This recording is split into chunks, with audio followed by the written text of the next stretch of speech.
जय हिंद दोस्तों, स्वागत है आप सभी का आपके अपने चैनल डॉक्टर एन के एकेडमी पर।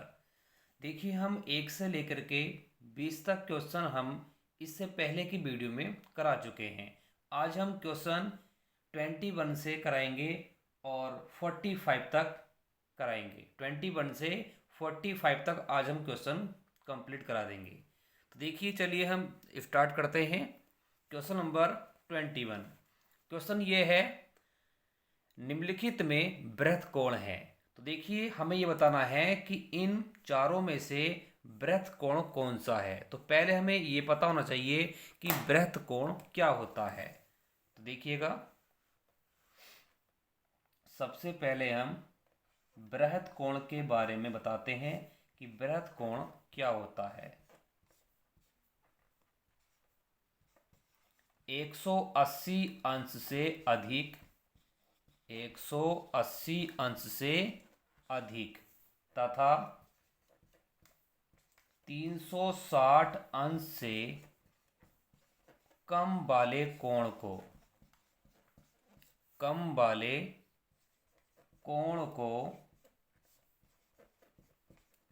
बृहत कोण कहते हैं।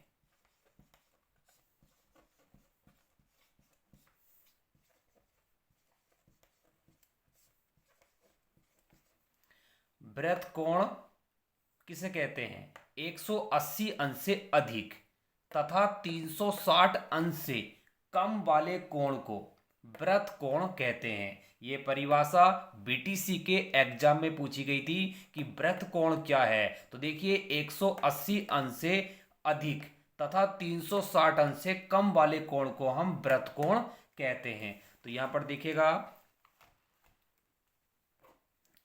बृहत कोण बताना है कि बृहत कोण क्या होता है। तो देखिए, हमने आपको बताया है कि 180 अंश से अधिक तथा 360 अंश से कम वाले कोण को बृहत कोण कहते हैं। तो देखिए, 135 180 अंश से जो है कम है, 88 अंश भी 180 अंश से कम है, और 180 अंश जो है, ठीक, ये हमारा 180 अंश है। लेकिन हमारी जो परिभाषा है वो ये कहती है कि 180 अंश से अधिक हो। ये 180 अंश से अधिक नहीं है। 305 जो है ये 180 अंश से अधिक है और 360 अंश से कम है। तो जो बृहत कोण है वो है सी ऑप्शन, यानी 305 अंश। क्योंकि बृहत कोण क्या होता है? ऐसा कोण जो 180 अंश से अधिक हो और 360 अंश से कम हो। तो देखिए, 305 जो है ये 180 अंश से अधिक है और 360 अंश से कम है, इसलिए जो हमारा बृहत कोण है वो 305 अंश है। नेक्स्ट क्वेश्चन देखिएगा, 22वां। एक त्रिभुज का आधार 4 सेंटीमीटर तथा ऊंचाई 3 सेंटीमीटर है, इसका क्षेत्रफल क्या होगा? ये बीटीसी के एग्जाम में पूछा गया है 2016 में। देखिए,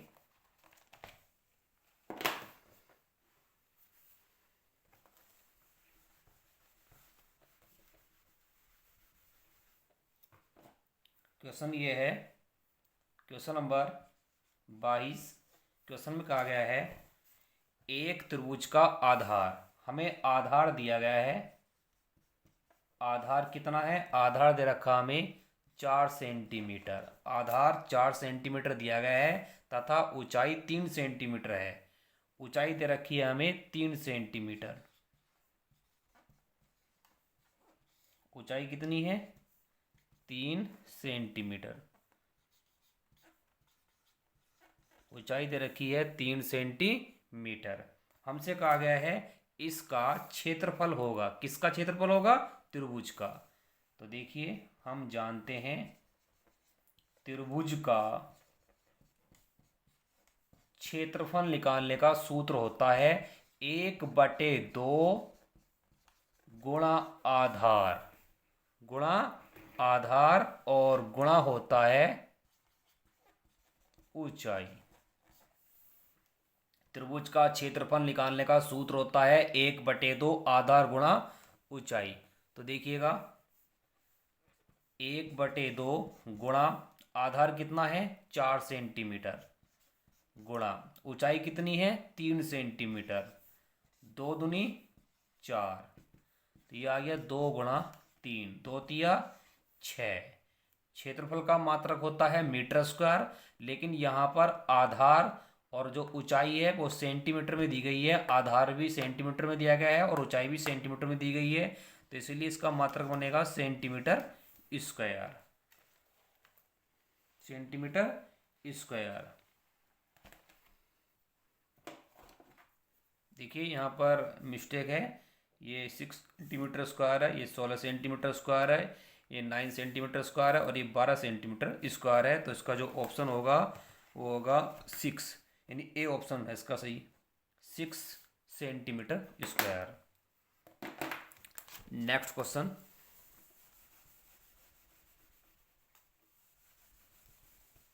देखिए नया क्वेश्चन क्या है। 23वां क्वेश्चन है, ज्यामिति की सबसे आधारभूत संकल्पना है। हमें बताना है कि ज्यामिति की सबसे आधारभूत संकल्पना है। तो देखिएगा, ज्यामिति की सबसे आधारभूत जो संकल्पना है वो क्या है हमारी, ये बतानी है कि रेखा है या बिंदु है या तल है या इनमें से कोई नहीं है। तो देखिए, ज्यामिति की जो सबसे आधारभूत संकल्पना होती है वो होता है बिंदु। इसका बी ऑप्शन राइट है। ठीक, ज्यामिति की सबसे आधारभूत जो संकल्पना होती है वो बिंदु होती है। तो देखिए, हम बताने वाले हैं कि बिंदु है क्या। बीटीसी के एग्जाम में पूछा गया था कि बिंदु क्या है। तो देखिए, हम बताने वाले हैं बिंदु के बारे में कि बिंदु क्या होता है। पेंसिल के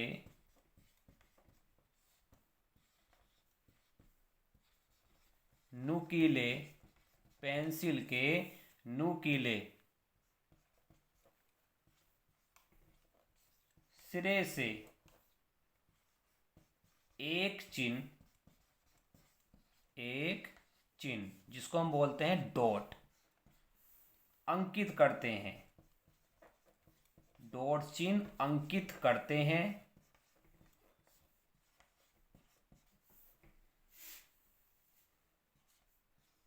इसे बिंदु कहते हैं।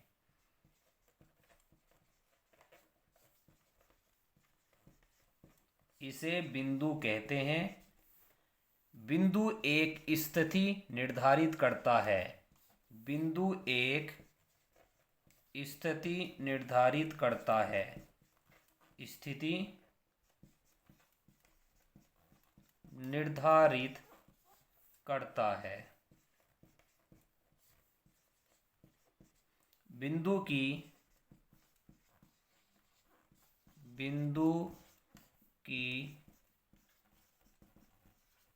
लंबाई कोमा चौड़ाई, लंबाई कोमा चौड़ाई व ऊंचाई नहीं होती है।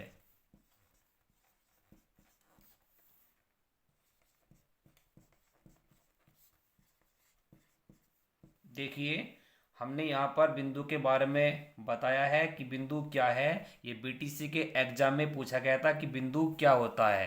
तो देखिए, बिंदु क्या है, पेंसिल के नुकीले सिरे से एक चिन्ह डॉट अंकित करते हैं, इसे बिंदु कहते हैं।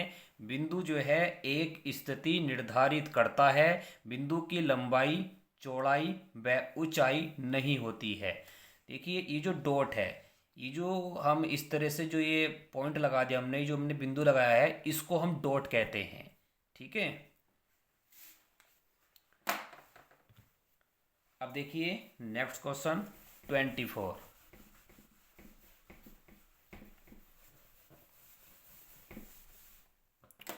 क्या है, क्वेश्चन नंबर 24 ये है।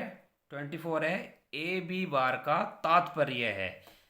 तो देखिए, 24 क्वेश्चन ये है, ये पूछा गया इसमें कि ये जो ए बी बार है ये क्या चीज प्रदर्शित करता है। ए बी बार का तात्पर्य है, रेखाखंड है, तलखंड है या रेखा है या ये सभी। तो देखिए, ए बी बार का जो मतलब होता है वो होता है रेखा से। ये हमारी रेखा है, ये ए मान लीजिएगा और ये हमारा बी मान लीजिएगा। इस रेखा ए बी को हम ऐसे लिख देंगे ए बी और इसके ऊपर लगा देंगे बार। मान लो कोई रेखा हमारी सी डी है, तो हम इसको इस प्रकार लिख सकते हैं सी डी और इसके ऊपर लगा देंगे बार। इसका मतलब है कि हमें सी से डी तक जाना है। सी हमारा इधर को जाएगा और डी हमारा इधर को जाएगा। ठीक है, ये जो हमारी रेखा होती है इसका कोई अंत नहीं होता, ये हमेशा चलती रहती है। तो देखिए 24 का जो आंसर होगा वो होगा आपका सी, तल। ए बी बार का जो तात्पर्य है वो रेखा से होता है। Next question, question number 25। Torch का प्रकाश उदाहरण है। तो देखिए टॉर्च का जो प्रकाश उदाहरण होता है वो होता है किरण। देखिए 25, ये हमारे पास टॉर्च है और यहां से जो प्रकाश निकलेगा ये किरणों के रूप में निकलता है। ठीक है, इसलिए टॉर्च का जो प्रकाश उदाहरण है वो क्या है, किरण। क्योंकि टॉर्च से जो प्रकाश निकलता है वो किरण के रूप में निकलता है। Question number 26। समकोण का मान होता है, देखिए जो कोण 90 डिग्री का होता है उसे हम समकोण कहते हैं। इसका ए ऑप्शन राइट होगा। क्वेश्चन नंबर देखिएगा आप 27 ये है 90 से 180 अंश के बीच का कोण होता है। 90 से 180 अंश के बीच का कोण होता है, ये बताना है कि 90 से 180 अंश के बीच का जो कोण है वो वृत्त कोण होगा या न्यून कोण होगा या इसका सी ऑप्शन है अधिक कोण होगा। सी ऑप्शन है क्या अधिक कोण होगा या ये सभी होंगे। तो देखिए सबसे पहले हम बताने वाले हैं कि वृत्त कोण क्या होता है। वृत्त कोण क्या होता है,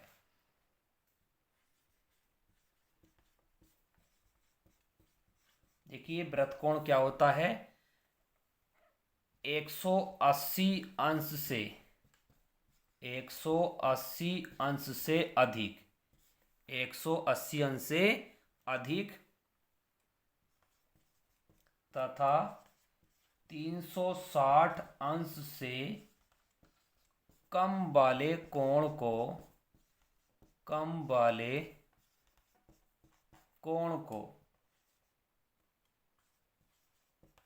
वृत्त कोण कहते हैं।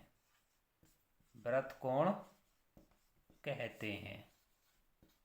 ठीक है, हमने वृत्त कोण के बारे में बता दिया है कि वृत्त कोण क्या होता है, 180 अंश से अधिक तथा 360 अंश से कम वाले कोण को हम वृत्त कोण कहते हैं। अब आता है न्यून कोण। देखिए न्यून कोण क्या होता है, चलिए अब हम न्यून कोण के बारे में बात करेंगे। न्यून कोण क्या होता है, 90 अंश से कम वाले कोण को 90 अंश से कम वाले कोण को न्यून कोण कहते हैं। न्यून कोण कहते हैं। इसके बाद आता है अधिक कोण। तो देखिए हम समझते हैं कि अधिक कोण के बारे में कि अधिक कोण क्या होता है। तो देखिए अधिक कोण क्या होता है, 90 अंश से अधिक 90 अंश से अधिक 90 अंश से अधिक तथा 180 अंश से कम वाले कोण को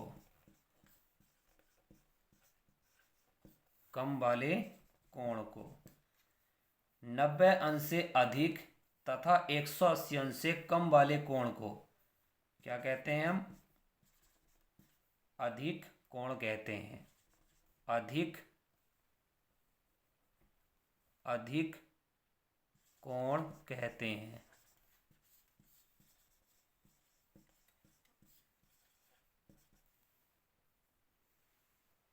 देखिए क्वेश्चन क्या था, क्वेश्चन था 90 से 180 अंश के बीच का कोण होता है। तो देखिएगा ये होता है अधिक कोण। कैसे? 90 से अधिक और 180 अंश से कम। तो देखिए 90 से अधिक और 180 अंश से कम, इसने कहा 90 से 180 अंश के बीच का, तो 90 से 180 अंश के बीच का जो कोण होगा वो क्या होगा? अधिक कोण होगा। तो इसका ऑप्शन होगा सी, अधिक कोण।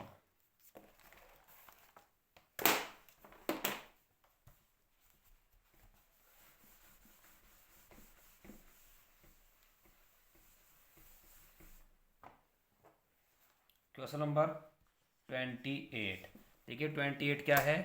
दो बिंदुओं को मिलाने से निर्मित होता है। ये बताना है कि दो बिंदुओं को जो है मिलाने से क्या निर्मित होता है।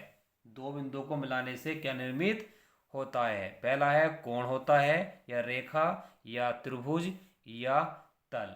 ठीक है, तो देखिए दो बिंदुओं को मिलाने से क्या बनता है, यहाँ समझिएगा। मान लो मेरे पास पहला बिंदु ये है, दूसरा बिंदु ये है। यदि हम इन दोनों को आपस में मिला दें तो ये क्या बन गई? ये बन गई है रेखा।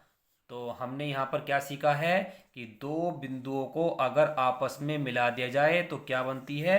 रेखा। तो दो बिंदुओं को मिलाने से निर्मित होता है, क्या निर्मित होता है? रेखा। तो इसका बी ऑप्शन राइट होगा, 28 का बी, रेखा। अगला पॉइंट है, अगला क्वेश्चन क्या है देखिए। दो बिंदुओं से तल खींचे जा सकते हैं, एक, दो, अनेक या सीमित। तो देखिए हम जानते हैं कि दो बिंदुओं से जो तल खींचे जाते हैं वो अनेक खींचे जाते हैं। इसका सी ऑप्शन राइट होगा। दो बिंदुओं से तल खींचे जाते हैं, ये बीटीसी के एग्जाम में आया था कि दो बिंदुओं से तल खींचे जाते हैं। तो इसका सी ऑप्शन राइट होगा, अनेक खींचे जाते हैं। कैसे खींचे जाते हैं देखिएगा।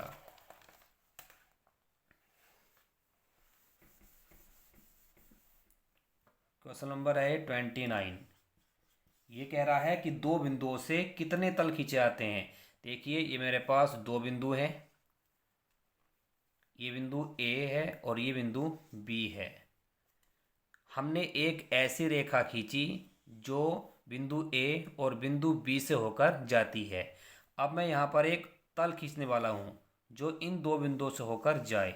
ये मेरे पास कोई तल है जो बिंदु ए और बी से होकर जा रहा है।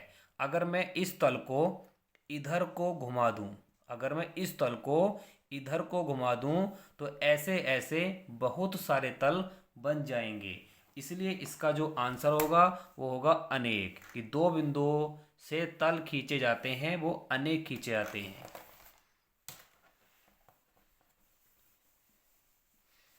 क्वेश्चन नंबर अब देखिएगा 30। क्वेश्चन क्या है?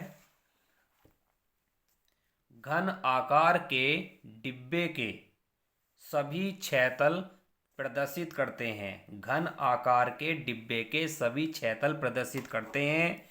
घन या तल या रेखा या तलखंड। तो देखिए घन आकार के डिब्बे के सभी छह तल जो होते हैं वो तलखंड को प्रदर्शित करते हैं। इसने किसकी बात करी है? घन की। तो देखिए हम घन के बारे में बताने वाले हैं। बीटीसी के एग्जाम में आया था कि घन क्या है, घन के कितने फलक होते हैं, कितने शीर्ष होते हैं, कितने किनारे होते हैं और कितने विकर्ण होते हैं। तो देखिएगा सबसे पहले हम बात करने वाले हैं घन के बारे में कि घन क्या है। ये एग्जाम में आया था बीटीसी के कि घन क्या है। तो देखिए घन क्या होता है? ऐसी आकृतियां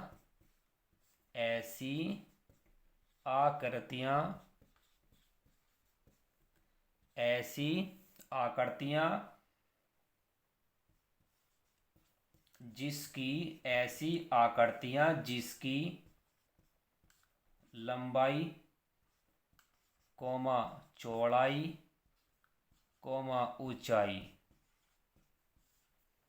बराबर होती हैं, घन कहलाता है।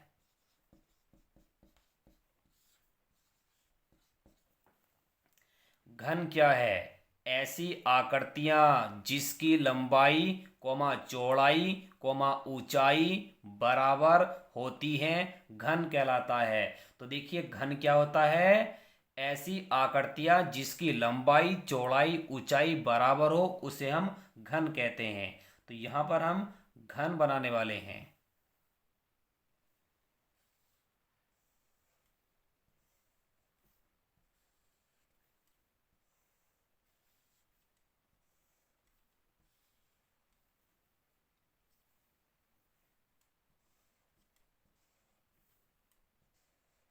ये हमारा घन है। क्या है हमारा ये घन। अब यहाँ देखिएगा, सबसे पहले बात करते हैं कि घन के फलक कितने होते हैं, घन के शीर्ष कितने होते हैं, घन के किनारे कितने होते हैं, घन के विकर्ण कितने होते हैं। ठीक है, अब यहाँ पर आप समझिएगा, घन के बारे में हम बात करने वाले हैं। देखिए हम आपके सामने एक आकृति दिखाने वाले हैं जो कि घन के जैसी होगी। देखिएगा, ये हमारे पास एक आकृति है, ये हमारे पास एक घन है, आपको दिखाई दे रहा है। ये क्या है, ये घन है हमारा। अब देखिए हम बात करते हैं कि घन के फलक कितने होते हैं। यहाँ पर देखिएगा, ये घन के फलक हैं, एक एक, फिर ये वाली साइड दो, फिर ये वाली साइड तीन, फिर ये वाली साइड चार, फिर ये वाली साइड पाँच और फिर ये वाली साइड छः। घन के जो होते हैं वो छः फलक होते हैं, घन के छः फलक होते हैं।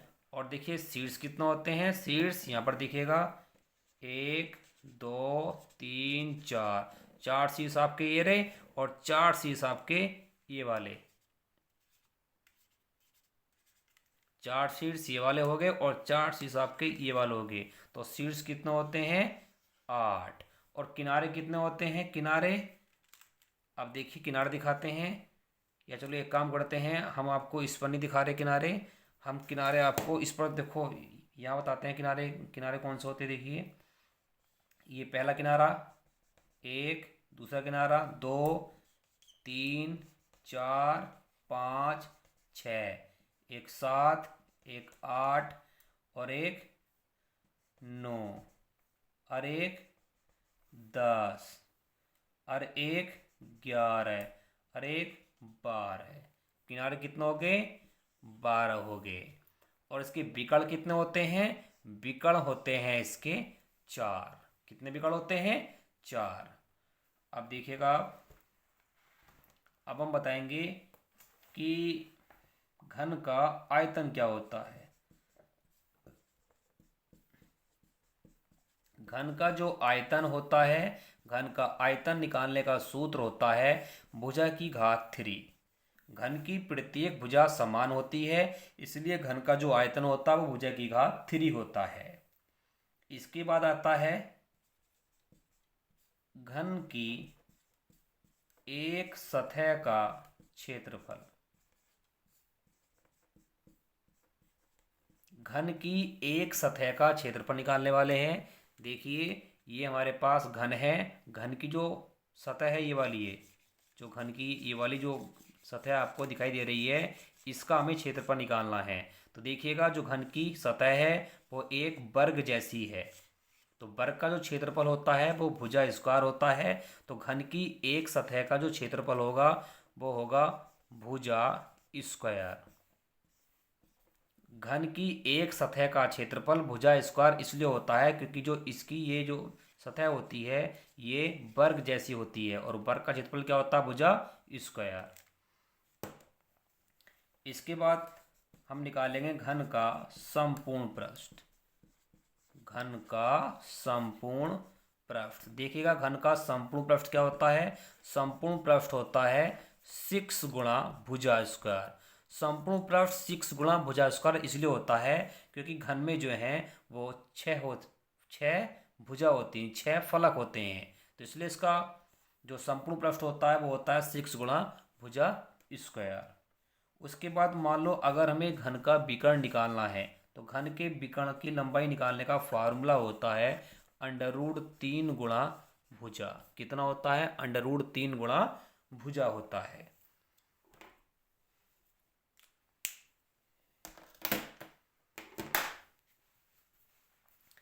नेक्स्ट क्वेश्चन देखिएगा।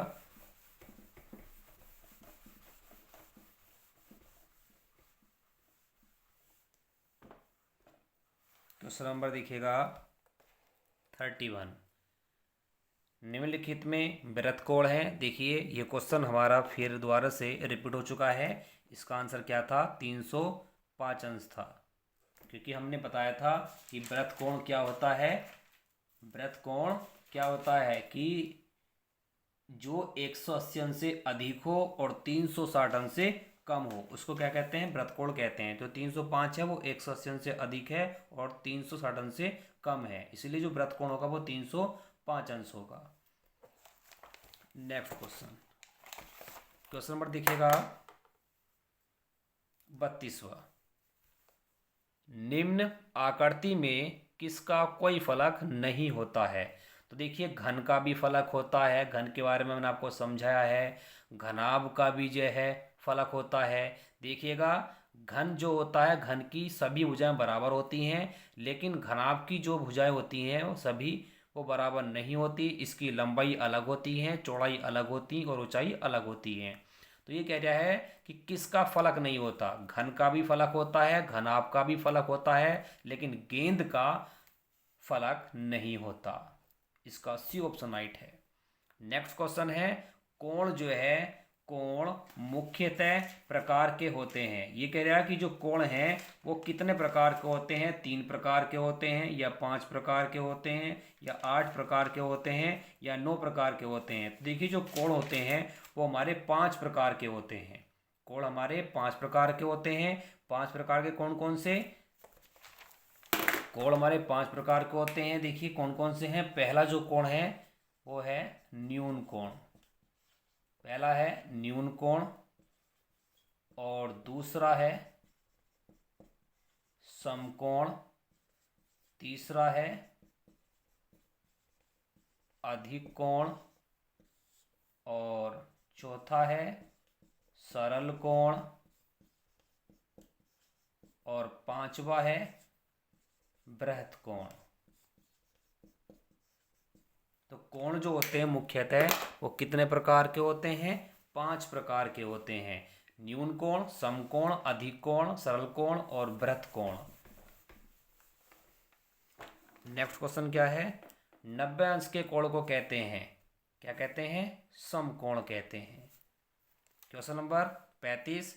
वृत्त के किन्हीं दो बिंदुओं को मिलाने वाले रेखाखंड को कहते हैं। वृत्त के किन्हीं दो बिंदुओं को मिलाने वाले रेखाखंड को जो कहते हैं वो हम जीवा कहते हैं। देखिएगा 35वां क्वेश्चन है। ये कह रहा है कि एक वृत्त है और वृत्त पर जो है दो बिंदु स्थित है। मान लो एक बिंदु ये है, एक बिंदु ये है। इनको आपस में मिला दिया जाए तो ये क्या बनेगी? ये एक जीवा बनती है। नेक्स्ट क्वेश्चन, नेक्स्ट क्वेश्चन क्या है? देखिए नेक्स्ट क्वेश्चन ये है, नुकीली पेंसिल को एक कागज पर एक सूक्ष्म चिन्ह लगाने पर बनी आकृति होती है। देखिए ये हमारे पास एक पेंसिल है, नुकीली पेंसिल है। हमने इस पेंसिल को ऐसे सीधा रख दिया और जब हमने इसको यहाँ से हटाया तो यहाँ पर एक पॉइंट बन गया। ये जो बिंदु है, ये जो पॉइंट है आपका, ये क्या कहलाता है? बिंदु कहलाता है। वो इसी बात को कह रहा है कि नुकीली पेंसिल से एक कागज पर एक सूक्ष्म चिन्ह लगाओ तो बनी आकृति क्या कहलाएगी? तो देखिए अगर हम पेन सीधा ऐसे रख दें पेंसिल को तो ये जो आकृति बनेगी ये आकृति एक बिंदु की होगी। तो इसका जो ऑप्शन होगा वो होगा सी ऑप्शन, बिंदु।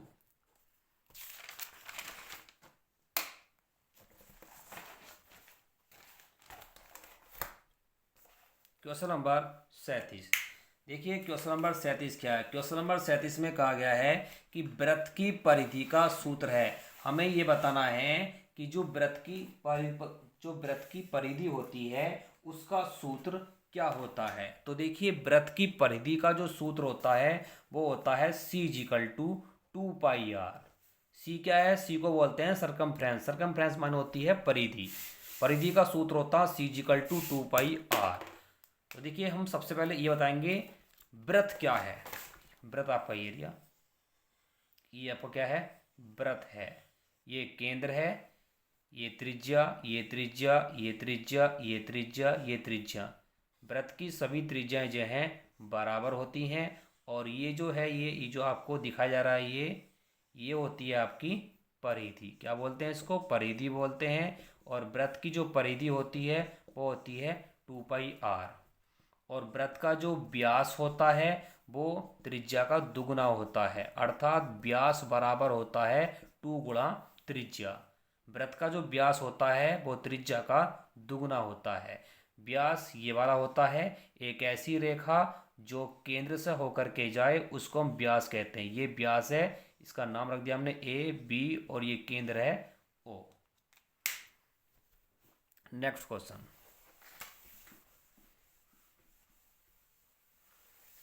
देखिए। नेक्स्ट क्वेश्चन ये है, एक चतुर्भुज जिसकी सभी भुजाएं विकर्ण और कोण बराबर हो वो आयत होता है, समचतुर्भुज होता है, या वर्ग होता है, या पतंगाकार होता है? तो इसका ऑप्शन है सी, वर्ग होता है।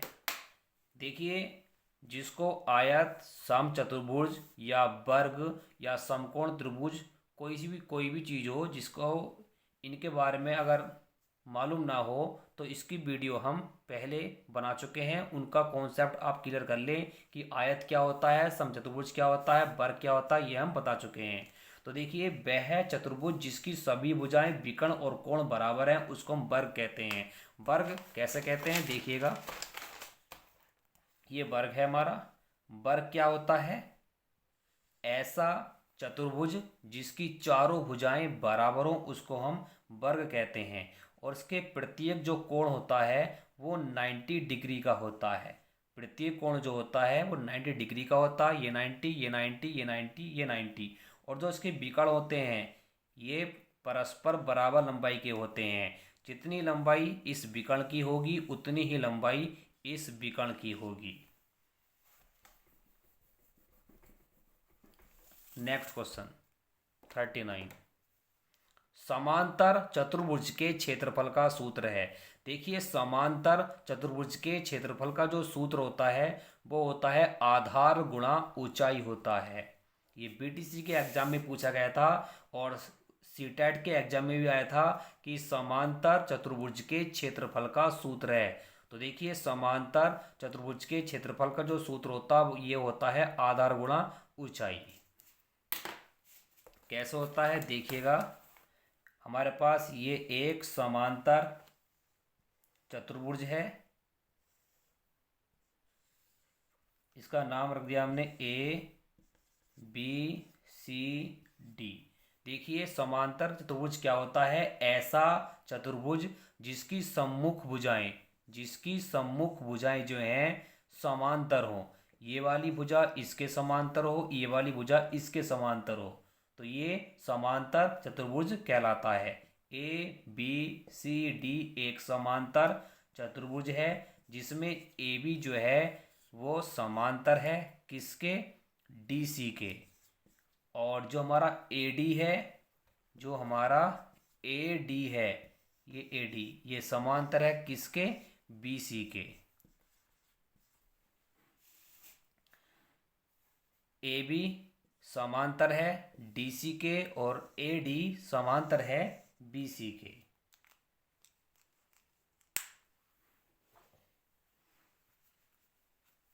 तो देखिए समांतर चतुर्भुज के बारे में हम बता चुके हैं कि समांतर चतुर्भुज क्या होता है। तो हमने बताया था कि ऐसा चतुर्भुज जिसकी सम्मुख भुजाएं समांतर हो उसको हम समांतर चतुर्भुज कहते हैं। देखिए ये हमारा समांतर चतुर्भुज है और ये हमने आधार ले लिया, ये हमारा आधार है। और इस आधार की जो सामने वाली भुजा है वो हमारी ये वाली है। तो यहाँ से हम ऊंचाई ले लेंगे, ये इसकी ऊंचाई हो जाएगी यदि हम आधार ये वाला लेते हैं तो इसके सामने की भुजा से हम ऊंचाई लेंगे, तो यहाँ पर सूत्र बन जाएगा आधार गुणा ऊंचाई। और मान लो यदि हम आधार ये वाला लें, यदि हम आधार ये वाला लें तो यहाँ से यहाँ तक की इसकी जो हमारी होगी ऊंचाई ये वाली होगी। तो देखिए समांतर चतुर्भुज के क्षेत्रफल का जो सूत्र होता है वो होता है आधार गुणा ऊंचाई। समांतर चतुर्भुज के क्षेत्रफल का सूत्र क्या होता है? आधार गुणा ऊंचाई। नेक्स्ट क्वेश्चन है, ये भी बीटीसी के एग्जाम में पूछा गया था कि सम चतुर्भुज के क्षेत्रफल का सूत्र है। तो देखिए सम चतुर्भुज के क्षेत्रफल का सूत्र क्या होता है? इसका फॉर्मूला होता है, इसका ऑप्शन कौन सा है? ये है 1/2 गुणा विकर्णों का गुणनफल। इसका सी ऑप्शन राइट है। देखिए हमें ये पता होना चाहिए कि सम चतुर्भुज क्या होता है। तो देखिए सम माने समान चतुर्भुज, जिसकी चारों भुजाएं समान हो उसको हम सम चतुर्भुज कहते हैं। जिसकी चारों भुजा समान होती है उसको सम चतुर्भुज कहा जाता है। ठीक है, तो देखिए सम चतुर्भुज के क्षेत्रफल का जो सूत्र होता है इसका फार्मूला होता है 1/2 गुणा विकर्णों का गुणनफल। यदि हमें सम चतुर्भुज का क्षेत्रफल निकालना हो तो फॉर्मूला लगा देंगे 1/2 गुणा विकर्णों का गुणनफल। नेक्स्ट क्वेश्चन, किसी त्रिभुज में माध्यिका खींची जा सकती है। देखिए किसी त्रिभुज में माध्यिका खींची जा सकती है। देखिए कोई सा भी त्रिभुज हो, त्रिभुज में जो है सिर्फ 3 ही माध्यिका खींची जाती हैं। इसका ऑप्शन होगा ए। कैसे खींची जाती है 3? देखिएगा 41, इसका हम कॉन्सेप्ट क्लियर करते हैं। ये हमारे पास कोई त्रिभुज है जिसका हमने नाम रखा है ए और बी और सी। देखिए हमने शीर्ष ए से आधार बी सी पर यहाँ लंब डाल दिया। ठीक, पहली माध्यिका ये होगी। फिर हमने शीर्ष बी से इस भुजा पर हमने लंब डाल दिया, दूसरी माध्यिका ये होगी और इसी प्रकार तीसरी माध्यिका हमारी ये होगी। कितने शीर्ष हैं? 3, तो माध्यिका कितनी होगी? 3 होगी। तो इसका ऑप्शन होगा सी, सॉरी इसका ऑप्शन होगा ए। तो क्वेश्चन था किसी त्रिभुज में माध्यिका खींची जा सकती है 3। नेक्स्ट क्वेश्चन है, ऐसे व्यंजक जिनके चर व घातें जो हैं समान होती हैं। ऐसे व्यंजक जिनके चर व घातें समान होती हैं उसे क्या कहते हैं? तो देखिए पहला ऑप्शन है सजातीय व्यंजक कहते हैं, दूसरा ऑप्शन है क्या विजातीय व्यंजक कहते हैं, या दोनों से ही हैं, या इनमें से कोई नहीं। ठीक, तो देखिएगा ऐसे व्यंजक जिनके चर व घातें समान होती हैं उसको हम सजातीय व्यंजक कहते हैं। और देखिए विजातीय व्यंजक किसे कहते हैं? जिनमें चर व घातें समान नहीं होती। तो इसने कहा है कि ऐसे व्यंजक जिनमें चर व घातें समान होती हैं। यदि चर व घातें समान हैं तो उसको हम सजातीय व्यंजक कहेंगे, और यदि चर व घातें समान नहीं होंगी तो उसको हम विजातीय व्यंजक कहेंगे। लेकिन यहाँ पर कहा गया है कि चर व घातें समान है तो इसलिए हम इसको सजातीय व्यंजक कहेंगे। अगला क्वेश्चन है 5x² माइनस के 2x² व्यंजक है। देखिए यहाँ समान घात हैं, यहाँ भी घात 2 है, यहाँ भी घात 2 है, तो 5 में से 2 जाएगा तो क्या बचेगा? 3x²। तो ये कह रहा है कि 5x² माइनस के 2x² व्यंजक कैसा है? समान घात है, तो ये व्यंजक कैसा है? सजातीय व्यंजक है। क्योंकि हमने बताया था कि ऐसा व्यंजक जिसमें चर व घातें समान होती हैं तो उसको हम सजातीय व्यंजक कहते हैं। तो इसका ए ऑप्शन राइट होगा, सजातीय व्यंजक। ठीक है, नेक्स्ट क्वेश्चन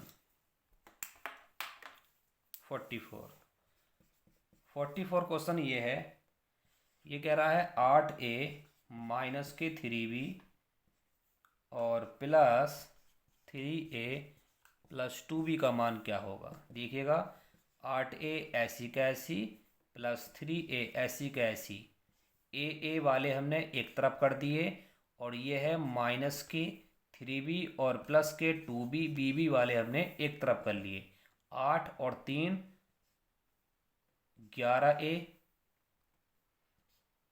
और माइनस के 3b में से 2b गए तो बचेंगे माइनस के v।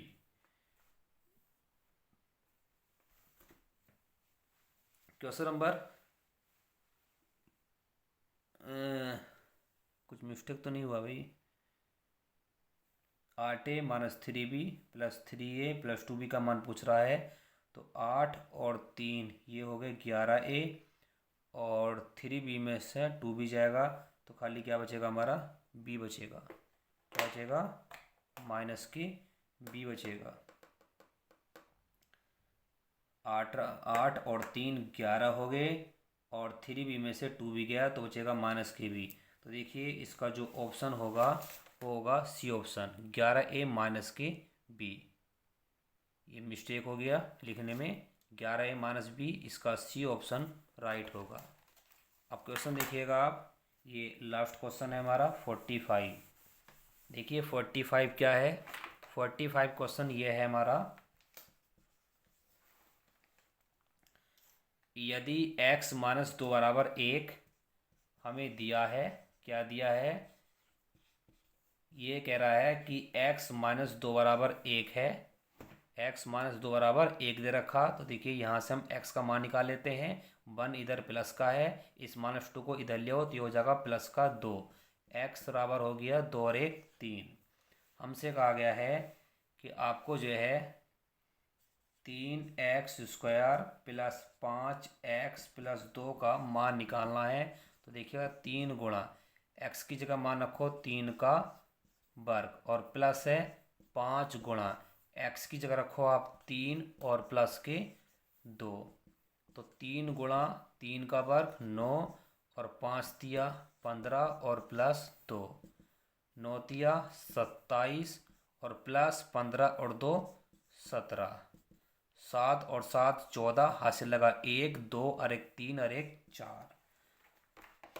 तो देखिए इसका जो ऑप्शन है ये है बी 44। देखिए हमारे 45 क्वेश्चन कंप्लीट हो चुके हैं।